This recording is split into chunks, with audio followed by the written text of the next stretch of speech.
Fl-aħħar jiem l-ewwel ħalbiet tax-xita u r-rad bħal donna ħabbru li l-ħarifa u t-temm xitwi beda jorob, is-ħana tas-sajf bil-mod il-mod tibda tbatti. L-Uffiċċju Meteoroloġiku fl-Ajruport Internazzjonali ta' Malta għamel analiżi tal-perjodu bejn Settembru 2023 u Awwissu li għadda, perjodu li fih tkejjel 249.8 mm ta' xita biex is-sena tax-xita 2023-2024 kienet it-tieni l-aktar waħda xotta fir-rekords. F'dan il-perjodu tkejlu 295.5 mm inqas ta' xita minn norma klimatika. Minn 366 ġurnata 58 ġurnata ġabu magħhom ix-xita.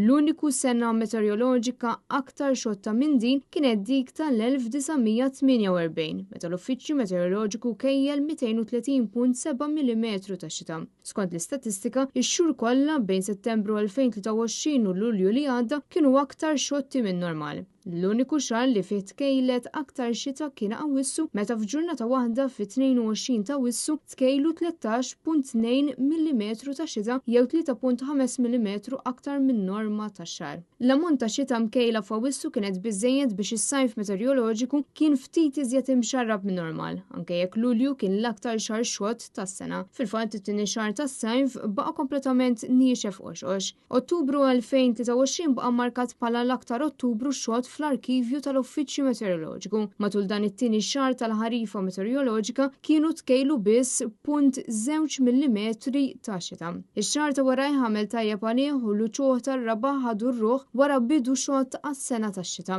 Fil-fatt Novembru 2023 ġab 153.6 mm ta' xita biex kien l-aktar xahar imxarrab fl-aħħar sena tax-xita. L-issa x-xahar immarka wkoll il-ġurnata l-aktar imxarba tas-sena meta fit-22 tax-xahar tkejlu 26.4 mm ta' xita. Matul ix-xhur li għaddew il-Gżejjer Maltin esperjenzaw 14 il-maltempata bir-rad u 3 ġranet li fihom niżel is-silġ fl-24 ta' Novembru, fis-6 ta' Jannar u d-29 ta' Frar.